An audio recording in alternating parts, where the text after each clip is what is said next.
এখন বাজে বেলা 3:30, ঠিক আছে? তো রান্না বান্না হয়েছে, একটা ব্যাচ বসেছে না, দুটো ব্যাচ হয়ে গেছে। তো এরপরে আমরা বসবো। আর মেনুতে কি কি আছে চলো দেখাই তোমাদের।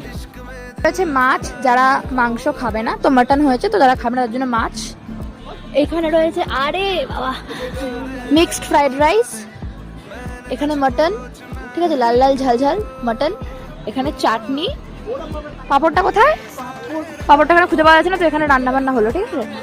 আর এই আম গাছটার মধ্যে যে আমার মাথায় কতবার বাড়ি লেগেছে, এখানে রয়েছে fried rice, mixed fried rice, এখানে মাটন, এখানে ডিম ভুজিয়া করা হয়েছে এটা এখন, ঠিক আছে। আর এখানে লাল লাল ঝাল ঝাল মাটন, ঠিক আছে। আর এর আগে ভাত আর ভেজ রোল ছিল, পাঁপড় ভাজা, চাটনি, মাছ ছিল, আমি মাছ খাইনি, আর মাছ এখানে মাছ খাইনি আমি আর ভাই খাইনি, ওই জন্য আমার জন্য ডিম ভুজিয়া করে দিয়েছে।